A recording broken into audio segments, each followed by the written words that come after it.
꺼야지.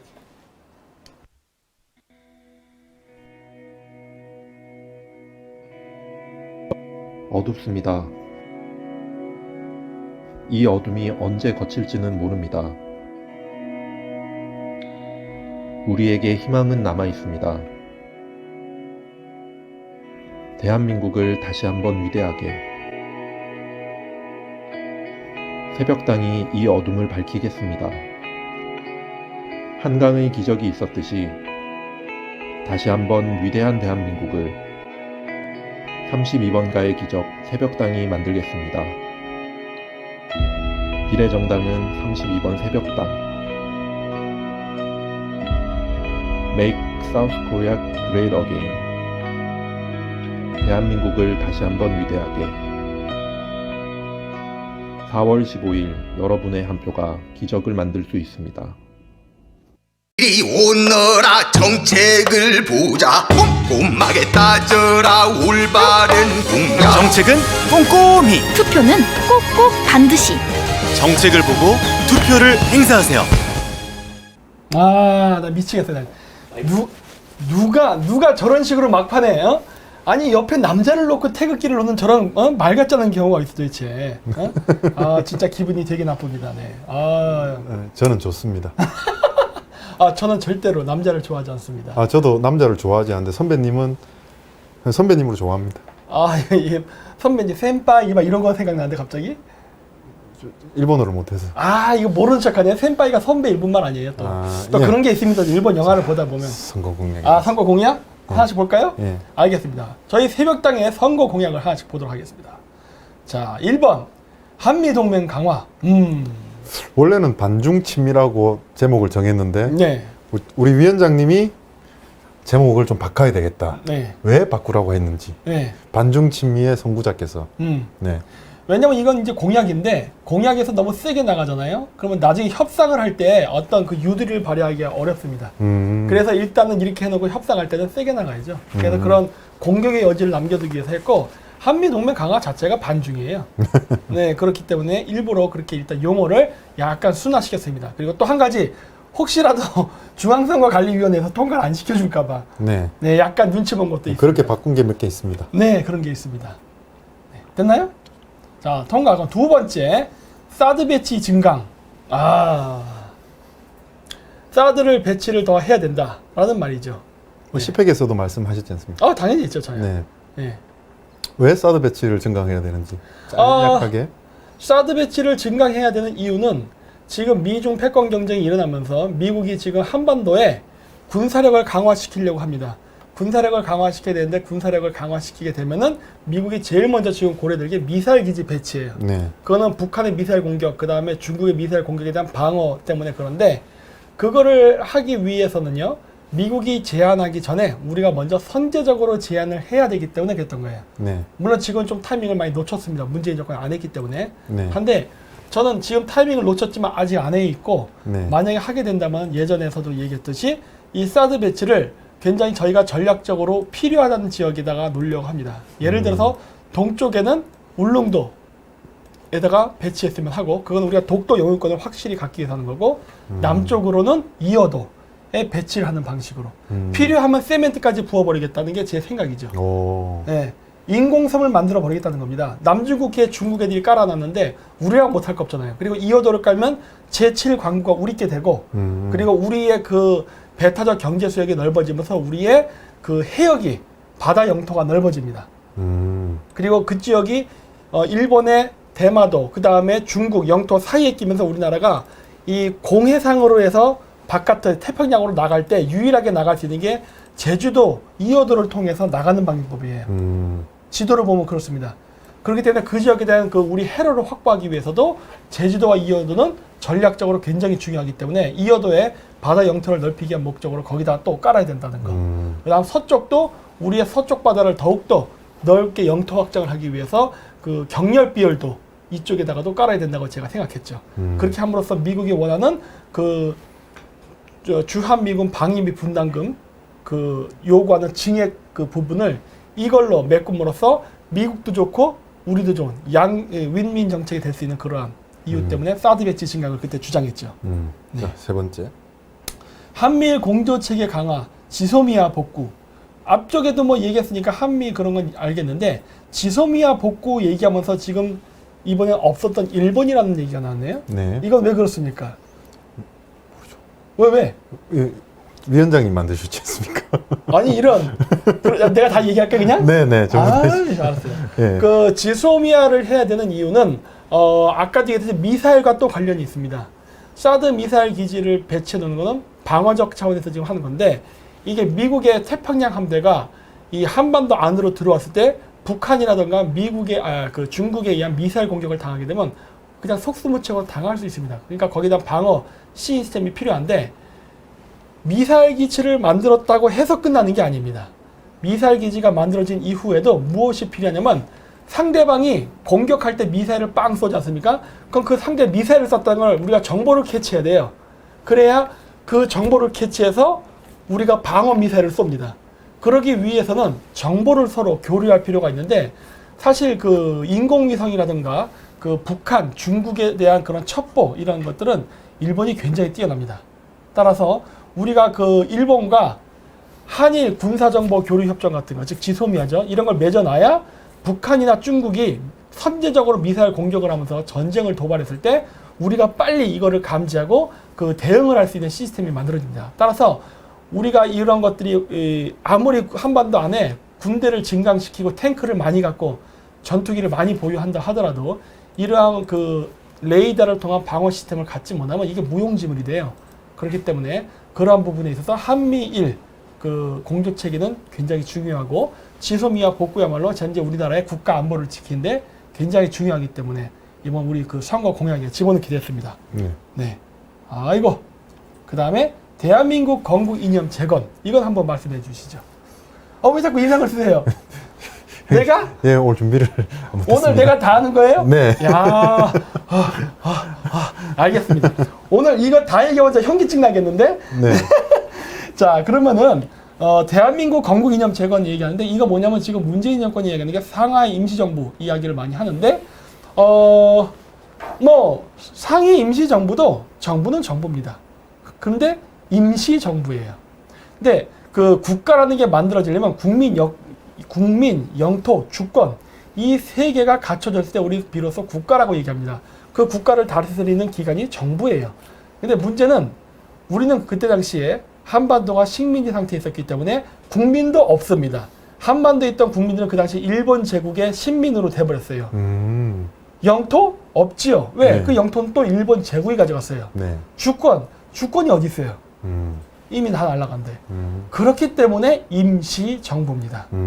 이거를 뭐 우리 한민족이 끝까지 대한민국의 그러한 그 정부를 잃어버리지 않고 끝까지 싸우면서 그 정통성을 포기하지 않았다라고 얘기하려 했으면은 네. 그게 조선왕조 정권이었으면 가능하겠죠. 네. 조선의 고종, 그 다음에 뭐, 그 다음 누구지? 영친왕. 이런 사람들이 끝까지 일본으로부터 항복을 하지 않고 네. 뭐 신의지로 도망가던 임진왜란 때처럼 네. 아니면 만주로 도망가갖고 끝까지 항일 투쟁을 했다면 네. 그거는 임시정부가 될 수 있겠죠. 네. 그 정권, 조선 왕조의 맥이 끊기지 않고 유지가 됐으니까. 네. 근데 그 사람들은 사인을 했잖아요. 영친왕이 사인했습니다. 항복. 그래가지고 국가를 넘겼어요. 그렇기 때문에 조선 왕조의 정치적 그 주도 세력이 국가를 포기했단 말입니다. 그러니까 그 이후에 나온 세력들이 이제 그 상해 임시정부를 만들었는데 지금 우리나라에서 상해 임시정부를 이야기하게 되면 지금 어떤 문제가 있느냐? 이 중국이 이용을 합니다. 왜 그러냐면요. 이미 그 당시에 우리나라는 국가를 잃어버렸어요. 그러면서 한반도에 있던 사람들은 일본인이 돼버렸고 그 다음에 그 만주서부터 해서 중국에 있던 사람들은 중국인이 됐습니다. 왜? 국적이 없으니까 중국인이 된 겁니다. 그러다 보니까 어떤 일이 생기냐? 상해 임시정부에서 활동했던 많은 인사들이 중국에 의해서 전부 중국인으로 등록이 돼버렸어요. 그러니까 중국인들이 항일 독립 투쟁을 한 겁니다. 중국인들이에요. 중국인들이. 그렇기 때문에 지금 현재 중공은 대한민국을 세운 이 정권의 건국 세력이 바로 중국인이라고 얘기하고 싶은 거예요. 물론 거기서는 이제 조선인이라 얘기합니다. 네. 근데 조선인은 중국 애들이 얘기한 중화민족의 정의에 보면은 중화민족에는 53개 소수민족이 포함돼서 한족을 포함한 이게 다 중화민족입니다. 음흠. 따라서 중국인들은 상해 임시정부를 그 대한민국 건국의 시초라고 인정하게 되는 순간 대한민국은 중국의 속국이에요. 따라서 중국 입장에서는 대한민국은 중국의 땅입니다. 일종의 대만처럼. 그래서 미국이 대한민국의 주한미군을 설치하는 것 자체가 중국의 영토의 주권을 침해하는 행위가 되는 거예요. 그렇기 때문에 이러한 여러 가지 역학관계 때문에 안 되는 것이고, 그리고 우리가 잊지 말아야 될 것은 우리나라가 해방을 한 것은 정말 안타깝게도 우리가 독립운동을 해서 싸운 결과물이 아니라 태평양 전쟁에서 미국이 일본을 승리한 결과물로 생긴 겁니다. 핵폭탄 2방 맞고 일본이 무조건적인 항복을 하게 되죠. 그래서 그 어떻게 보면 반대급부로 한국이 독립을 했단 말이에요. 그것도 이제 반쪽짜리 독립이 됐죠. 왜냐하면 소련군이 몰려 내려와가지고 한반도 전체를 적화시키려고 했는데 미국이 급하게 군대를 파견하면서 소련군을 383 이북으로 쫓아내면서 그나마 대한민국이라도 건설이 됐단 말입니다.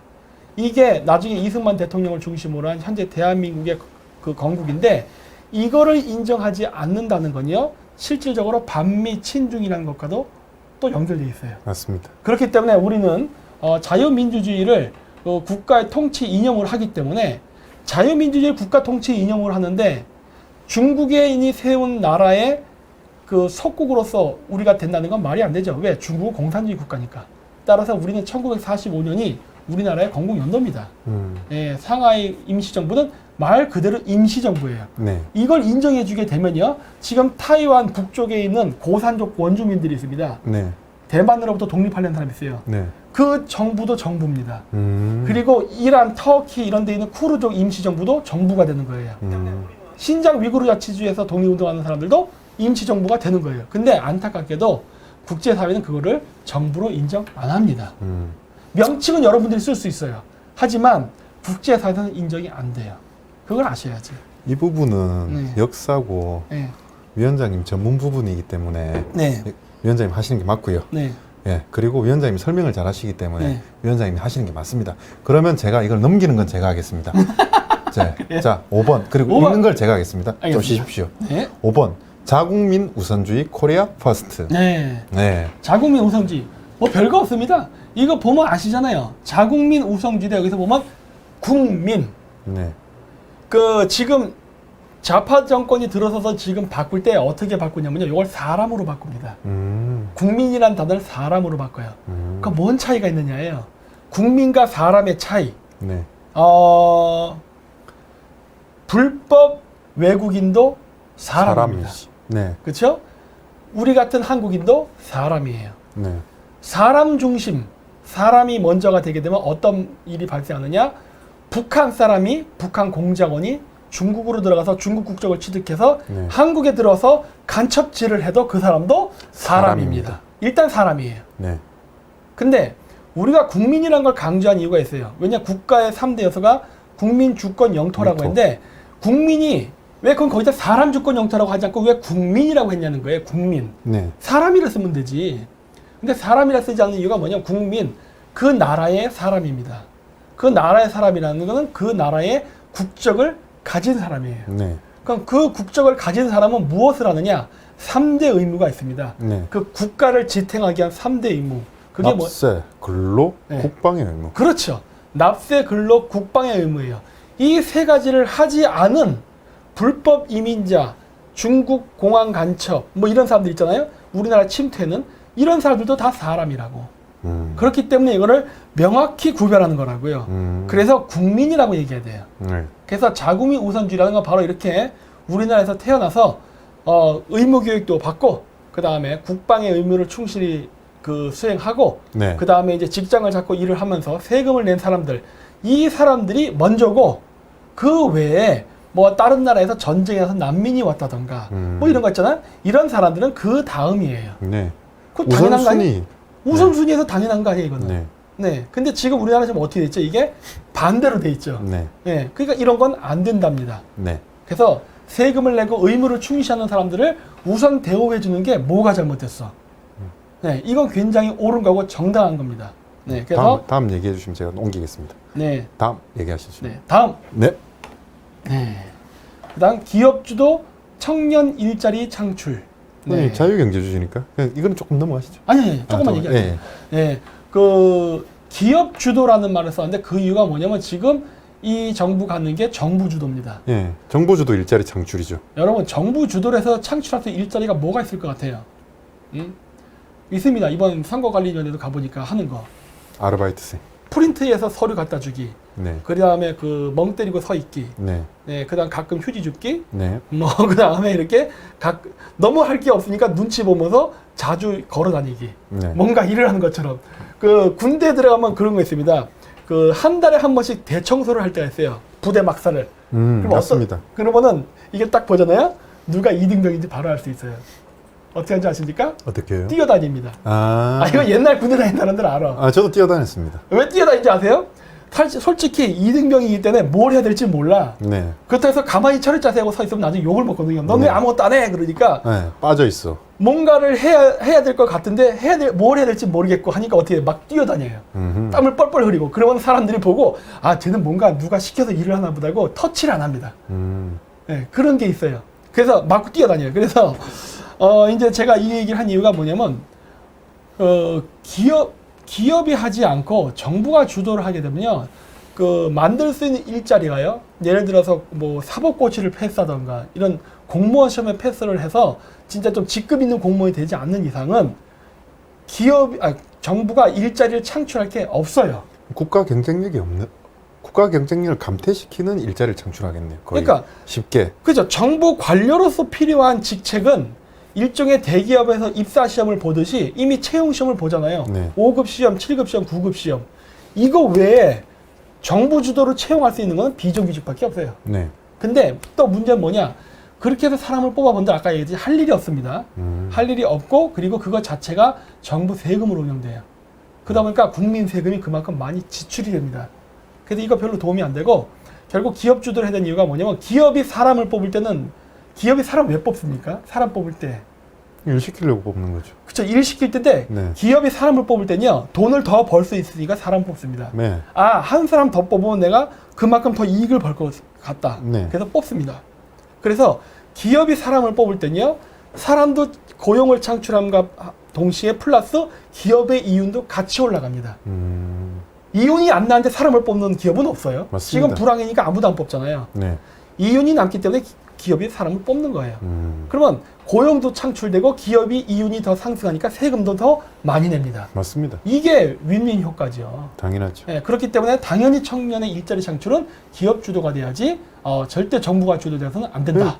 어저께 얘기했듯이 조금 더 상위 개념으로 네. 자유시장 이번 10개 공약을 선관위에 제출해야 되는데 딱 그겁니다. 네. 외교, 자국민 우선, 그 다음에 외교 라인은 반중 친미, 그리고 세 번째 자유시장 경제체제. 네. 딱 이 세 가지로 요약됩니다. 예, 이 다음으로 넘기겠습니다. 네. 다음 기종노조 특권 해수. 귀족노조 특권 해소 그냥 기종노조는 솔직히 없애야 되는데, 없애야 됩니다. 예, 그냥 이렇게 조금 순화해서 말을 했습니다. 네, 이 귀족노조는요 이번 우한 폐렴 지나고 나면요 이거 자연스럽게 사라질 겁니다. 네, 네.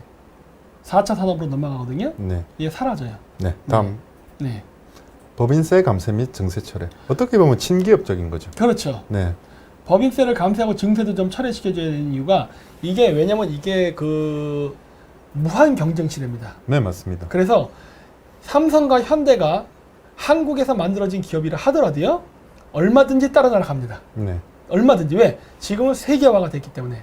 근데 한국에 있는 기업들이 해외로 나갈 때는 이유가 있습니다. 네. 딱 하나예요. 돈이 안 되면 나가는 겁니다. 네, 기업은 정확하게 그렇게 움직여요.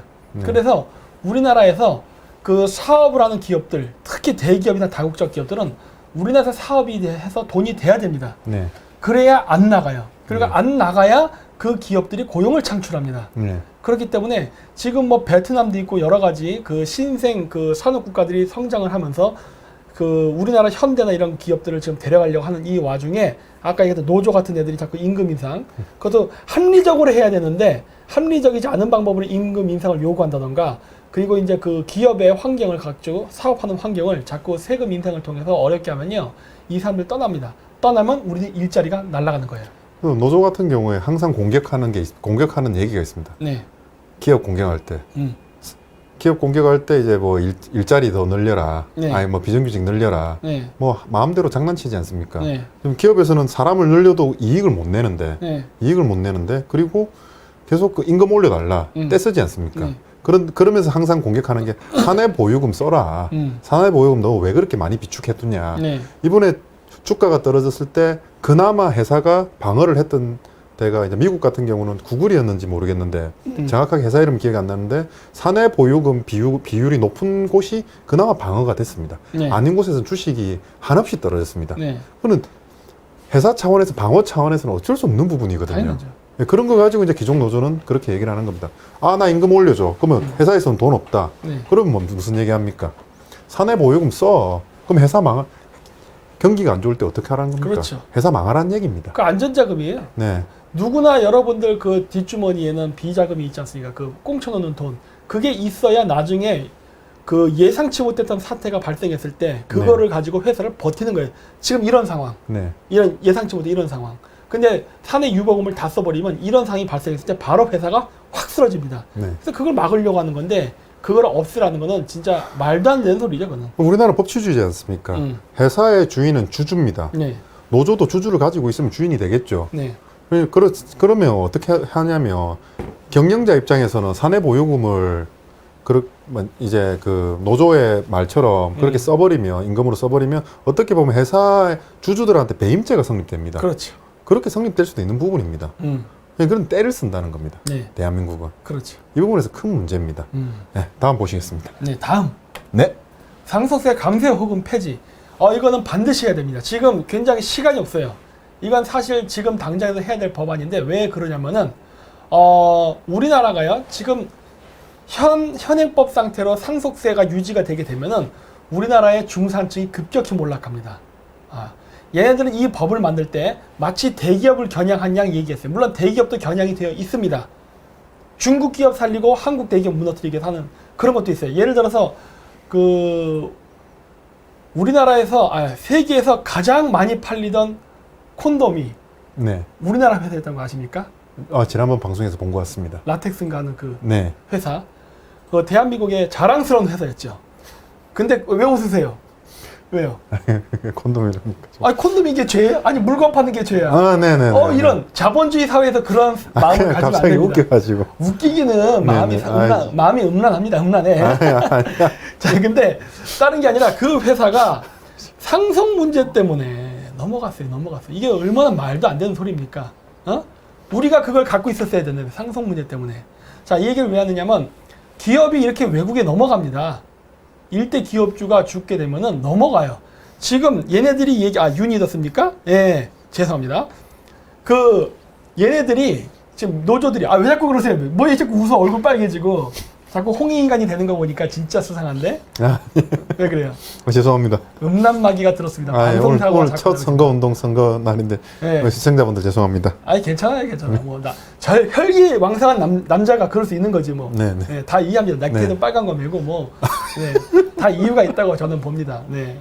네? 자, 그래서 이제 그 기업도 이렇게 그러니까 기업의 창업주가 죽으면 이렇게 외국의 기업이 팔려나가게 되는 거예요. 왜? 그 어마어마한 상속세를 감당할 수 없어가지고 이렇게 되는데 기업만 그러면 외국으로 팔려나가느냐? 그게 아닙니다. 여러분 지금 우리나라 사람들이요 거의 1억 이상의 빚을 갖고 있습니다. 평균치를 내보면 네. 아마 1억이 지금 넘어갈 거예요. 넘어가는데 그 빚이 왜 생겼냐면요 아파트 내 집 마련할 때 생긴 빚들이에요. 맞습니다. 그러니까 제가 이제 평균이라 했잖아요. 10억이 빚이 있는 사람들도 있어요. 네. 그런데 이런 사람들이 그렇게 해서 자기가 대출금을 안고 그리고서 가족이랑 이렇게 잘 살고 있었는데 만약에 부모님이 돌아가시잖아요. 네. 그럼 난리가 납니다. 부모님이 돌아가시게 되면은 그 순간에 그 유산을 상속받아야 되는데 상속받을 수가 없어요. 네. 왜 그래? 왜 아직도 코가 벌렁벌렁거리지? 왜 이렇게 한번 웃음 터지면 코가 벌렁벌렁거리네. 이거 유호성 배우를 좀 초대해봐야 될 것 같은데. 네, 그래가지고 오늘 진지한 방송입니다. 진짜 방송이죠. 진짜 손에 땀이 납니다. 죄송합니다. 그러니까요. 그래서 한데 이러다 보니까 어떤 문제가 생기냐면은 부모님이 돌아가시면요, 그 부모님이 그 뭐 빌딩을 갖고 있었던 뭐든 상관없어요. 네. 그냥 날아가는 거예요. 왜냐? 40% 정도 세금을 내야 되는데 그 세금을 낼 돈이 있어요. 예를 들어 100억을 상속받으면요. 유산 상속을 받으면 거의 한 40억을 예를 들어 세금을 내야 된다. 네. 40억이 어디 있으니까 지금 나도 돈이 없어서 뭐 1억 빚을 졌는데 네. 그러면 상속 포기를 해야 됩니다. 네. 그러면 부모님이 열심히 돈을 벌어서 그 집안이 예를 들어 100억대 부자였는데 자식 때 가면 그게 쪼그라서 상속 포기했으니까 그냥 뭐 2억 대출금을 가진 그냥 서민층으로 전락하고 이런 식으로 전락하는 거예요. 근데 그러면은 그런 건물이 나오잖아요. 자, 그 건물이 나왔다 쳐요. 그 건물 누가 가져갈까요? 대기업 혹은 외국인입니다. 결국 뭐다? 빈익빈 부익부를 일부러 격차를 벌리는 법이 정말 아이러니하게 상속세예요. 상속세 법이에요, 현재.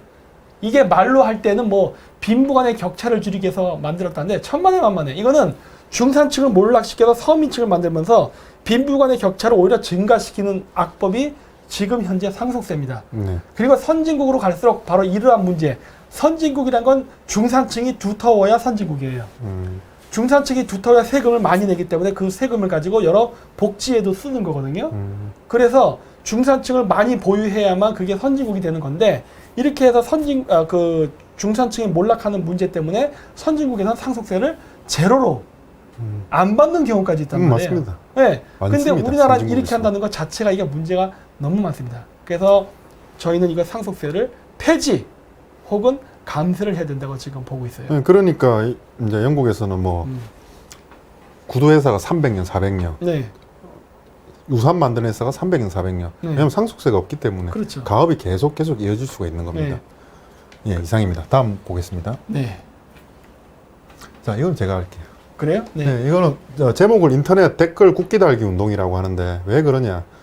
2016년, 13년, 14년 뭐 강우병부터 시작해서 그 다음 뭐 탄핵 때도 그랬지 않습니까? 네. 인터넷 여론 조작이 너무 심합니다. 그 여론 조작을 한국에서 하느냐? 그게 아닙니다. 다른 외국에서 하는 겁니다. 제가 지난번에 예시를 들었듯이 카탈루냐 발음이 이상하다. 카탈루냐 독립. 유니더스. 네. 네. 이제 스페인의 힘을 빼기 위해서 네. 카탈루냐 독립에 가장 여론 작업을 많이 했던 나라가 러시아입니다. 그렇죠. 그럼 과연 탄핵이라든지 강우병이라든지 대한민국에 어떤 이슈가 있을 때마다 어디서 가장 많이 들어올까요? 근데 그걸 막아야 되는데 인터넷 댓글 국기 달기 운동은 그냥 쉽게 해놓은 거고요. 네. 만약 VPN이라든지 서버를 돌릴 수 있지 않습니까? 그럼 그 부분도 막아야 되는데 이거는 이제 구체적인 예시를 하나 든 거고요. 실질적으로 그걸 막아야 되는 거는 국가에서 인터넷 대응팀이라는 게 있었습니다. 예, 인터넷 대응팀. 네. 인터넷 대응팀이라는 게 있었는데 그걸 누가 없앴냐. 좌파들과 좌파 정권에서 그 인터넷 대응팀에서 정치 행위에 관여한다라고 해서 정치 행위에 관여한다라고 해서 뭐 재판을 열었고 그 부분에 있어서 문제를 일으켜 가지고 뭐 재판을 열고 처벌을 하기 때문에 그 팀이 아예 사라져 버렸습니다. 인터넷 대응팀이. 탄핵 전에 딱 사라지고 재판이 열리고 그 직원들을 계속 불러서 재판을 열고 네. 수사를 하니까 그 일을 하겠습니까? 그러니까 우리나라는 인터넷 대응팀이 다 사라져 버린 겁니다. 그래서 그 부분에 있어서 제목을 원래 인터넷 대응정단, 실질적으로 얘기하면 어떻게 그런 걸 어디서 합니까? 국가정보원에서 하지 않습니까? 아, 그래요? 정보기관을 다시 살려야 된다는 얘기입니다. 그러면서 여론이 오염되지 않고 국민들의 여론이 뭔지 알고 있어야지 대한민국이 좌지우지 되지 않는다는 뜻입니다. 근데 그렇게 얘기하면 너무 속보일까봐 그 중에 예시 중 하나의 인터넷 댓글 국기 달기 운동으로 말했습니다. 우마우당을 만들겠다는 거 아닙니까? 네? 우마우당. 우마우당입니다. 아, 우마우당 모르십니까? 네. 중국의 댓글 부대. 네. 그런 게 아니죠. 아, 그런 거 아닙니까? 뭐 예를 들어서 이제 누가 댓글을 답니다. 나는 개인이요처럼 그렇게 댓글 달면 이제 그걸 이제 IP를 차단을 해야 차단을 해야 됩니다. 그렇죠. 차단을 하기 위해서는 이 사람은 그냥 차단을 하면 또 표현의 자유 제한이라는 얘기가 나오게 됩니다. 그러면 표현의 자유 제한이 아닌 걸 확인을 하려면 이제 거기 얘기를 던져봅니다. 네. 정치적으로 뭐 좌파도 욕해보고 우파도 욕해보고 그럴 때 이상하게 나오는 게 그 증거가 나옵니다. 그러면 그 IP를 차단을 할 수가 있는 겁니다. 예, 그렇게 해서 이 IP를 차단하고 IP가 많이 나오는 지역은 아예 차단을 시키는 작업을 하는 건데 그 팀이 사라져 버린 겁니다. 누가 그렇게 했냐? 다들 아실 겁니다. 누가 있는데? 뭐 당연하죠. 좌파 쪽에서 했죠. 주사파 정권과. 이명박 정권 때부터 계속 그 작업을 했었고요. 뭐 이제 정보기관에서 이제 정치적 참여를 한다. 정치 개입을 한다. 네. 뭐 어떻게 한다. 이렇게 계속 얘기하는데 그건 그 부분이 아닙니다. 네, 그렇습니다. 그리고 나서 박근혜 대통령 때 거기에 대해서 뭐 국정조사를 요구하고 뭐 어떻게 했지 않습니까? 그 수사한 사람이 수사팀장이 윤석열이었고요. 윤석열 검찰총장이요. 그때 당시에는 수사팀장이었고요. 현 검찰청장이 그렇게 했고요. 그 이후에 어떻게 되는지 한번 생각해 보십시오. 그러고 인터넷이 점령이 됐고요. 점령이 된 다음에 탄핵이 일어났습니다. 일맥상통한 겁니다. 네. 어떻게 보면 조금 위험한 내용일지 모르겠지만 이제는 해야 될 거라고 생각 들어서 선거운동 기간이기 때문에 10번을 가장 현실적인 부분에서 새벽당의 공약이라고 생각합니다. 공약입니다. 꼭 네. 이렇게 인터넷 심리 전단이라든지 국가를 방어하는 팀을 만들겠습니다. 꼭 미사일이라든지 미사일, 탱크 이런 걸로만 국가를 방어하는 게 아닙니다. 정보전, 심리전은 항상 일어나고 치열하게 일어나고 있습니다. 그 부분에서 대한민국은 지금 취약 상태입니다. 네, 이상입니다. 네. 네. 아이고 고맙습니다. 그래서 마지막 공약은 이제 우리 그 강기훈 대표님께서 아름답게 정말 맞춰주셨으면. 며칠 남았죠, 우리 이제? 이제 D-13입니다. 네, 13일이 남았습니다. 아, 그래서 기호는 32번이고, 네, 네, 오늘 그래서 이제 이렇게 저희가 지금 준비한 여러 가지 그 강의 내용을 네. 이야기했고, 새벽당의 10대 공약에 대해서 알아봤습니다. 이건 나중에 공약도 좀 심화해서 이렇게 또 얘기할 기회가 있을까요? 네, 있습니다. 그래요? 홈페이지 들어가 보면 중앙선거관리위원회 홈페이지에 들어가면 네. 자세하게 뭐 재원 조달이라는 게 좀 급하게 만들긴 했는데 네. 기본적으로 반중 친미, 자국민 우선주의, 자유시장 경제체제입니다.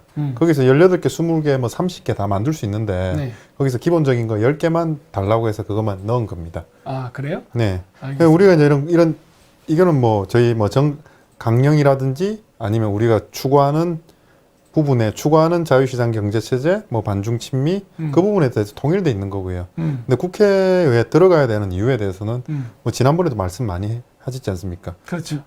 어떻게 보면 고자질쟁이, 네. 국민들을 위한, 국익을 위한 국민들의 눈과 귀와 입이 될 거라는 얘기입니다. 국가의 이익을 위한 대표가 될 거라는 얘기입니다. 네, 그 말이었습니다. 알겠습니다. 네. 오늘은 이렇게 또 세 파트로 나눠서 이야기를 해봤습니다.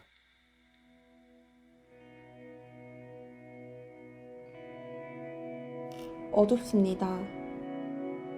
이 어둠이 언제 거칠지는 모릅니다. 우리에게 희망은 남아있습니다. 대한민국을 다시 한번 위대하게 새벽당이 이 어둠을 밝히겠습니다. 한강의 기적이 있었듯이 다시 한번 위대한 대한민국을 32번가의 기적 새벽당이 만들겠습니다. 비례정당은 32번 새벽당. Make South Korea Great Again. 대한민국을 다시 한번 위대하게. 4월 15일 여러분의 한 표가 기적을 만들 수 있습니다.